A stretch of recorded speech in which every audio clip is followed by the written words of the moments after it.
இறைவன் மிகப்பெரியவன். இன்னைக்கு உலகத்துல ஒரு பெரிய இஷ்யூ ஒன்று ஓடிட்டு இருக்கு. சுனிதா வில்லியம்ஸ் அவங்க நல்லபடியா திரும்ப வருவாங்களா?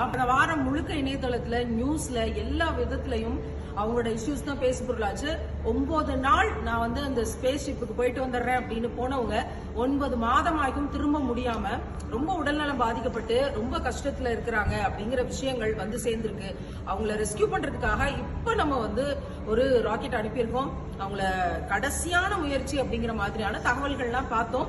இனி என்ன நடக்கும் அப்படிங்கிறது இறைவனோட கையில இருக்கு. நல்லபடியா அவங்க திரும்பி வரட்டும்ங்கிறது நம்மளோட பிரார்த்தனைகள்.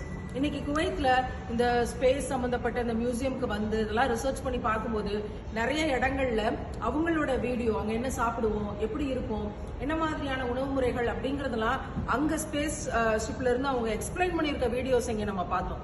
பார்க்கும்போது ஒரு பெண் இவ்வளவு தூரம் பயணப்பட்டு இந்த ஆராய்ச்சியில இருக்கிறது சந்தோஷம் அப்படின்னாலும் அவங்க இப்ப பாதிக்கப்பட்டிருக்காங்களே அப்படிங்கறதுல உள்ளூர ஒரு கவலையும் இருந்துச்சு. அவங்க நல்லபடியா திரும்பி வரட்டும்.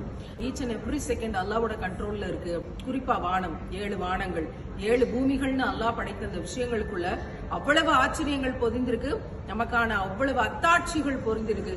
அவற்றை எல்லாத்தையும் நிமிர்ந்து பார்த்துட்டு கீழே நம்மளை பார்க்கும்போது நம்ம ஒண்ணுமே இல்லை, இறைவன் மிகப்பெரியவன், மனிதன் மிக சாதாரணமானவன் விளங்கும். அப்படி விளங்கும் போது நல்லடியாரா எழுந்துட்டு இந்த பூமியில இருந்து கடந்து போறதுக்கான சாய்ஸ் கிடைக்கலாம் இன்ஷா அல்லாஹ்.